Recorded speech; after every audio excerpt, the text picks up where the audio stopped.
I think both these horses being QBRED, it's not only great for the owners to be able to race in feature races all the way through their career, but it's great for the state, and it sort of shows that Will the Wizard went away early in the year and went to the chariots, and he certainly didn't disgrace himself. So I think that just for Queensland racing in general, I think that's really good to sort of see Queensland horses going and matching the best in the country. We see probably 3 QBREDs heading that way: Will the Wizard, Blacksadance and Colt 31. We obviously know Colt 31 is the multiple QBRED and Queensland Horse of the Year, but the other 2 are certainly on the doorstep, and after the Be Good Johnny Sprint and going towards the Queensland Cup, we'll see these 2 horses no doubt into the future and possibly taking the baton over from Colt 31. The QBRED system up here is amazing at the moment. I think it goes up to 14,000 next year, so it's certainly getting people interested in breeding again. The QBRED scheme continues to be a shining light for harness racing in Queensland, not just our bonus scheme but also the QBRED triads, and we look forward to that being the case and continuing to build on that in the future. From heaven, but Will the Wizard, he's run a scorching mile and he's going to go all the way, Will the Wizard. Let's look at the time. He's always been consistent. He's always had the battles with Blacksadance through his career. And I think he's beaten him most of the time. So he's pretty special to us as we broke him in, and our long-time owner bred him, and yeah, he's a big part of our stable.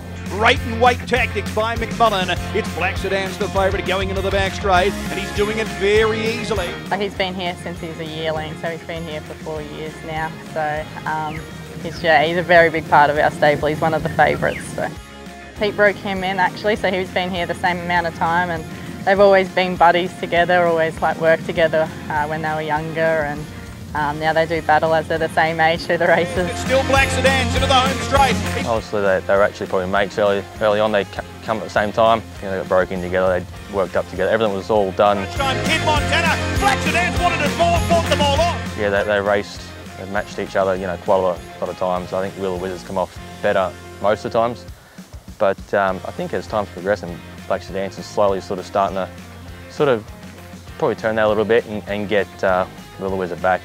Will the Wizard's probably a better horse, but probably a little more one-dimensional, whereas Blacksadance is really becoming a bit of a racehorse, and he can sort of come off the pace or put him on the front end or do a bit of work. So that's sort of probably where he's sort of starting to catch the other guy now. Both pulled up good over the weekend. They both haven't missed their feed. They spent the weekend out in the paddock on the grass. So hopefully they'll work good through the week and be right for Saturday night. Any decent race to win is nice, but yeah, it would be pretty special to get one with them 2 boys. Showed 2 weeks ago that he definitely can match it with the opens, and he can sort of beat them. But Blacksadance gripping on. Colt 31 drives. Blacksadance beat Colt 31. I think he probably just needs to be a little bit closer to the pace and be up in the front end somewhere, and somewhere where he doesn't go sort of chase quite so hard. Although he has shown in the past he sort of can hit the line good, but probably need the race to run suit for that to happen.